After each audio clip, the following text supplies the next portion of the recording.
Hello, Narnach here. Welcome back to Path of Exile. Today we're gonna kill Malachai.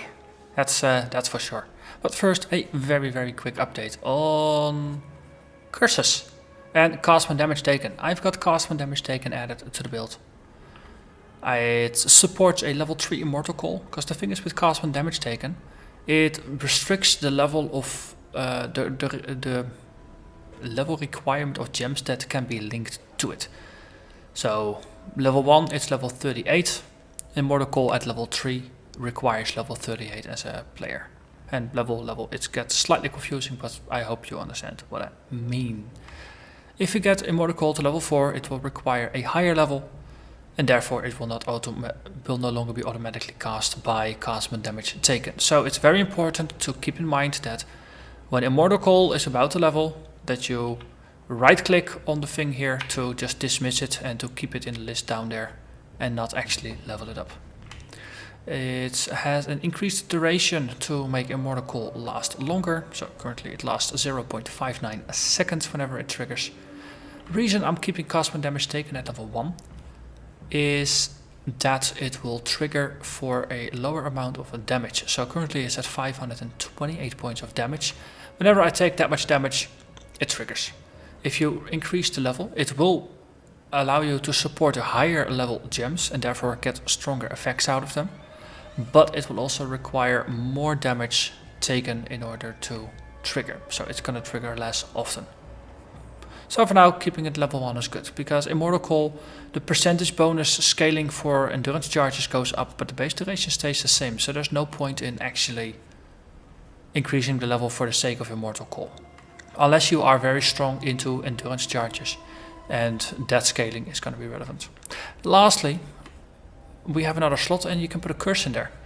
And then whenever immortal call triggers, it will cast a curse at the target that caused it to trigger. So usually in boss fights, it's going to target the boss and some small area around it. If you're surrounded by a pack of yellows, think strong boxes, things like that, most mobs are going to get cursed. Because this is a green socket, I put temporal chains in. I wasted about 20 chromes in order to get this to triple red plus a blue, because I want Enfeeble in there. Wasn't lucky enough, so for now we're just rolling with this until I get more chromes, and I'm gonna try again. And I moved Vengeance over here, so riposte, melee splash, Vengeance, and life gain on hit. So we got 2 trigger skills that will both gain life on hit. That's gonna be enough talking. Let's get fighting.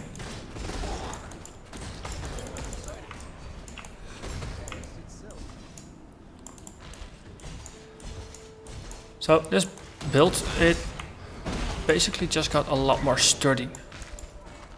So whenever we take 500 damage, we get a immortal call, which is gonna make us immune to physical damage for 0.6 seconds. And it's gonna cast temporal change at enemies for about 9 seconds, I think. 7.4. Enfeeble lasted for 9. I did have it working with a tree link before, and I was like, yeah, no, let's expand it in order to add increased duration. And I messed it up until I fix it again in the future. But that's what keeps things fun.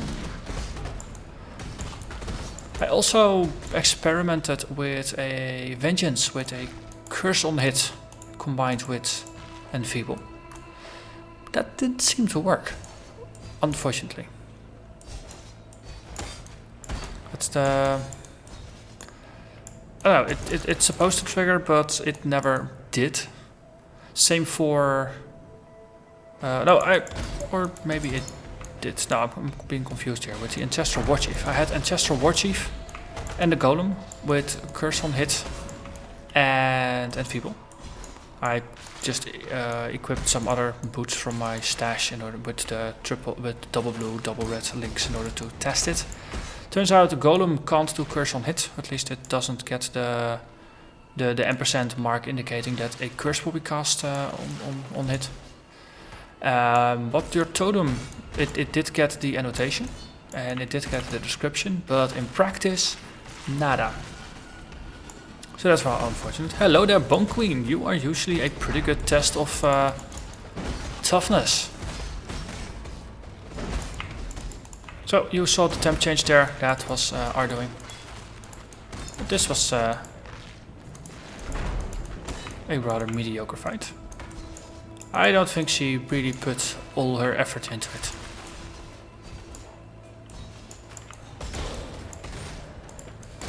Well, either way, we survived that encounter. I've had that encounter be very scary with some characters that I thought were pretty tanky. So that's good. Hello there, Revenants.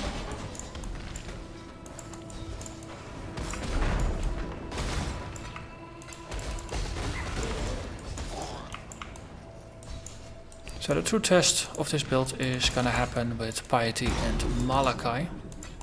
And of course the other bosses. Having a little bit of chaos resistance on this build means we will be able to deal with Inquisitor Malagaro in a slightly better way.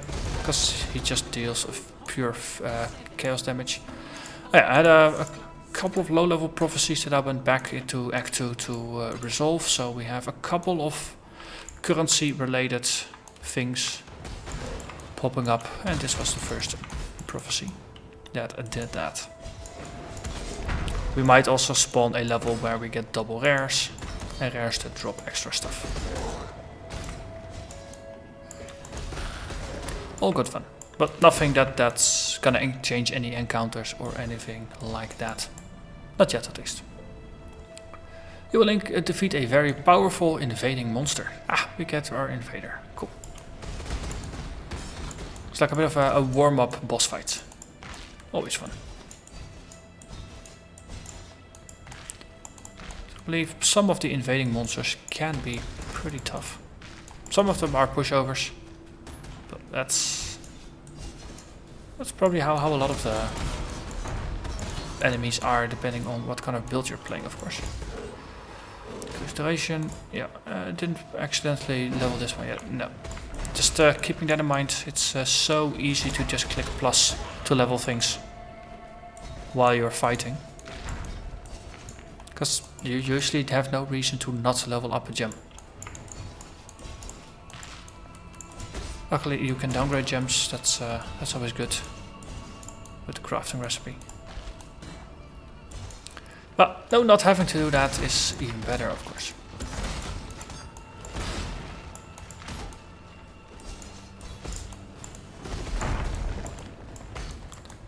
But it is interesting just how fast you can burn through your currency if you're trying to get specific results which are not quite the way they normally roll.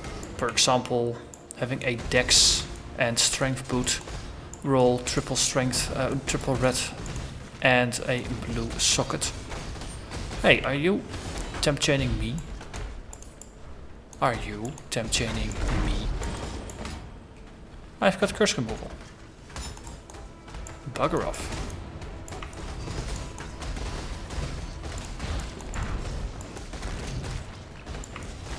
So those eye hatcheries are pretty annoying. They can deal quite a bunch of damage. And if you have a Mortal Coil trigger every once in a while, it's nice. Helps you a little bit. Because I always overlook that mark on the floor, because I'm always focused on enemies away from me rather than on whatever is happening beneath my feet.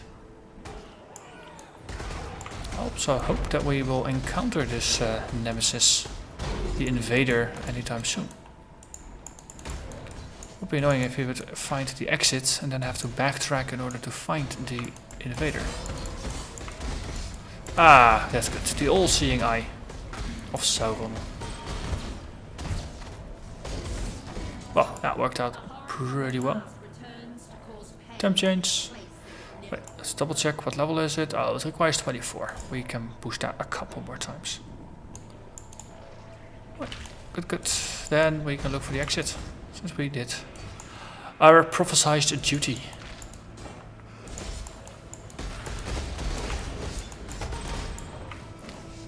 More life on hit, that's always good. The life on hit in combination with Vengeance and Riposte with Melee Splash. Nothing to sneeze at. Last time I checked it was 24 life per hit, now it's 26 life per hit.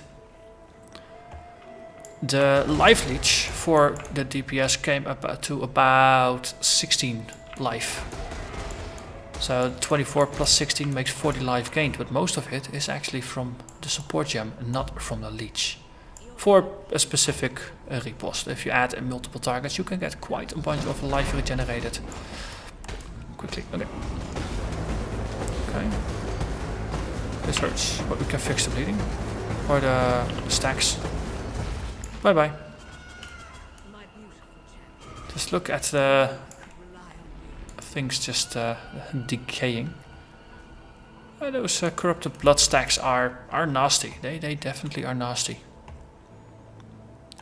But if you have a flask with multiple sips that fixes bleeding for you, you will be fine.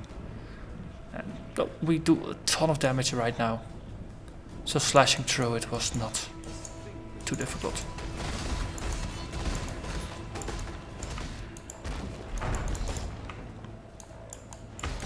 So, next up, finding the waypoint.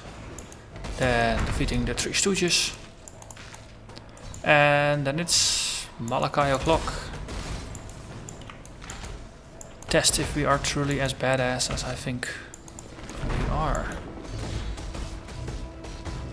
And then of course next episode we're gonna do the Labyrinth, and then Zaro is still the ultimate test for every difficulty level. He is so... No, difficulty is on a completely different level compared to even Malachai.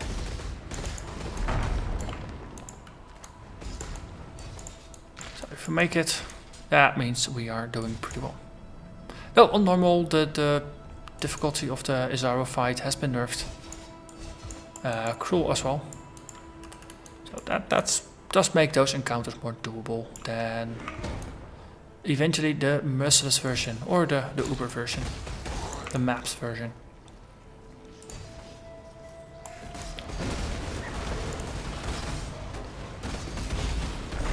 Oh, nice. This works pretty well with these ranged enemies as well. The Immortal, if you get a lot of those projectiles to you. Immortal triggering means that for a short duration it's not going to affect you. Yeah, let's pick up the shrine so there's less skeletons to worry about. Yeah, let's take the skeleton shrine into the Malachai fight. That's gonna be fun.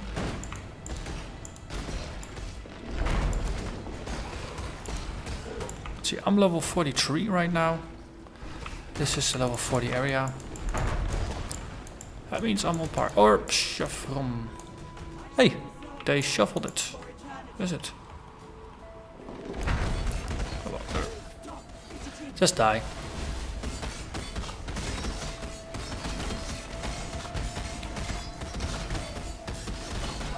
Good. That was the entrails. Poignard. Okay. And we lost our column. Well, that's perfectly okay.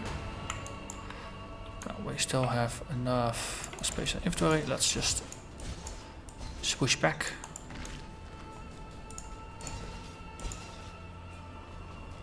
Let's go do it that way then.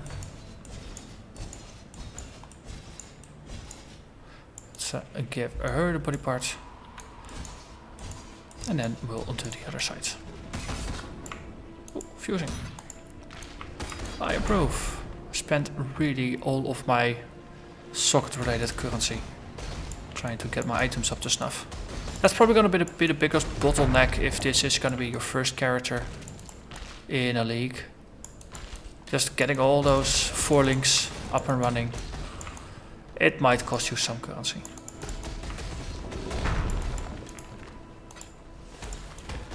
Or then again, just grind a little bit more, get the good base items and don't waste all your currency trying to turn decent rares into a 4 link. Just start with a 4 link and then chaos spam it into something decent. That works as well. Hello Maligaro. Here, let's put a totem down. I forgot that last time.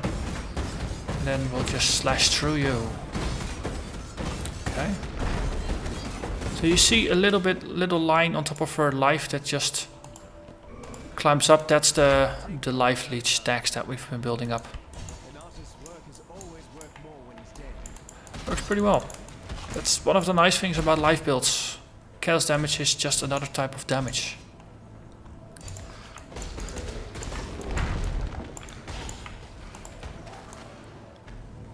I think usually from a balancing point of view, chaos damage is not as high numerically as physical or elemental damage would be, because most characters have issues reducing it. So you'll feel it, but you'll be able to deal with it.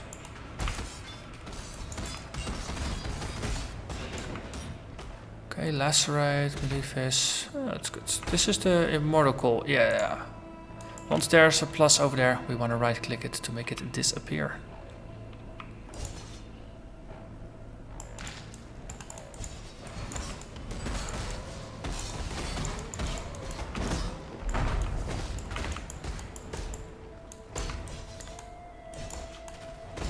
Once we have done the Labyrinth and we will have some interactions with bleeding damage, we'll actually make bleeding enemies explode, which I think is going to be really a lot of fun. Right click, so they'll stay where they are. Let's put the totem down and we'll just slice through you. Boosting damage a little bit with the Silver Flask. Oh, use it if you got it. Flask management is still one of my weakest points in terms of playing. That and maybe situational awareness.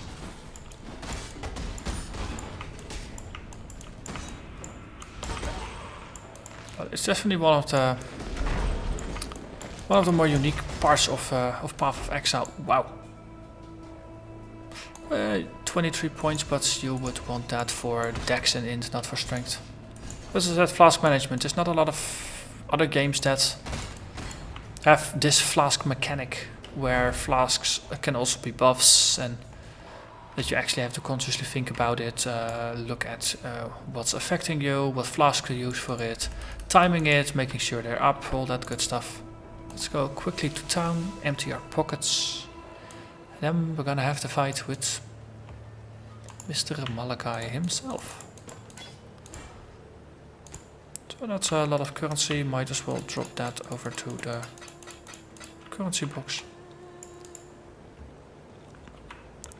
Let's see, are we gonna be creative? Yeah, well, nah, wait.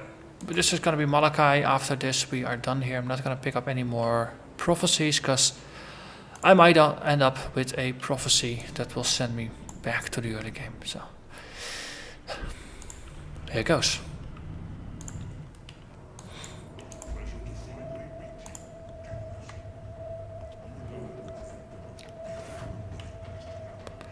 Let us bathe you in blood. Yes, I'm gonna bathe in your blood.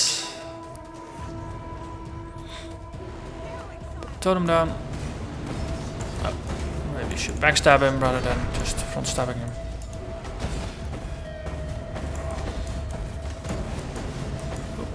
Let's not stand in the tentacles. Yes, look at how fast we are going through piety. Okay.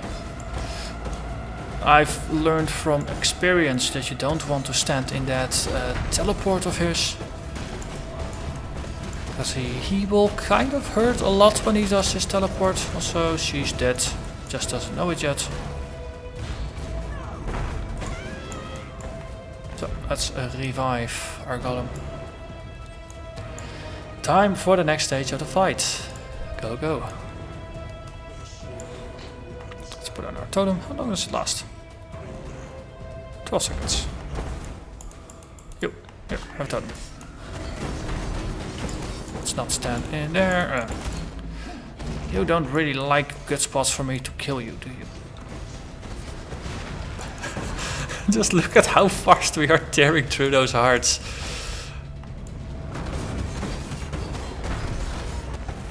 Or through Malachai for that matter.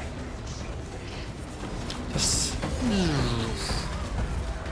He actually has an immortality state similar to Piety in most of her earlier fights. That you can't reduce him below a certain threshold of his life. Because that's when he just goes to trigger the next heart. But it's kind of interesting to see that you can actually trigger it pretty reliably for him. See?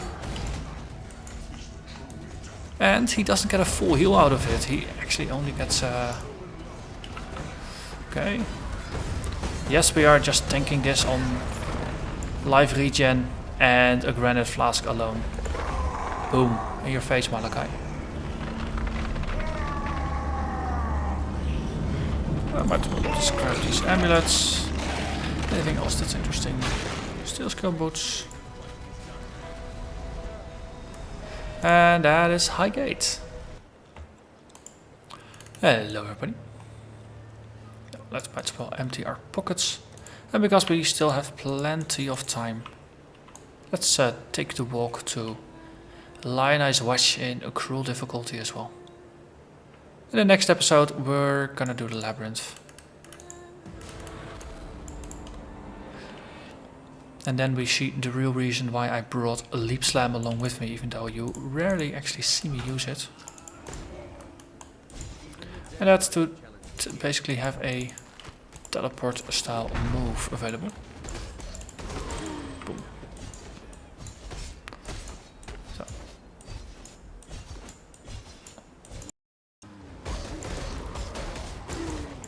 Hey, there is a rare here. It must die. So to look at our resists, completely maxed out because I was at 100 resists before, we only lose 20.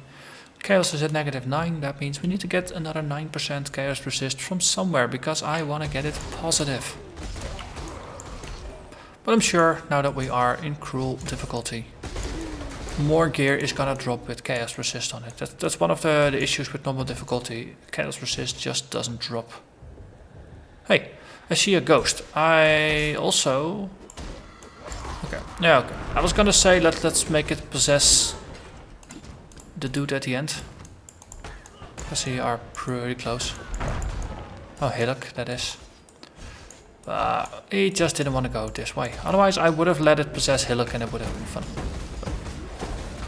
Boom. Yeah, it was Hillock. Sheer madness. It's the only way I can describe this. This is just... we're really slicing through. Ah, so much fun. So much fun. This build was definitely worth trying. Okay, let's just grab a random ring. Navali, let's seek some prophecies, shall we? The Feral Lord, it's cruel. Encounter corrupted animals in the southern forest. So that's gonna be Act 2. Thank you for giving that to me in Act 1. Another one, Plague Mode 3. Will be ambushed by the Plague Mode's followers after you kill a certain very powerful monster. Yeah, that's completely obvious.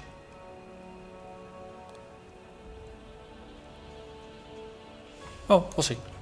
Very powerful monsters means uniques, and we will be killing uniques plenty.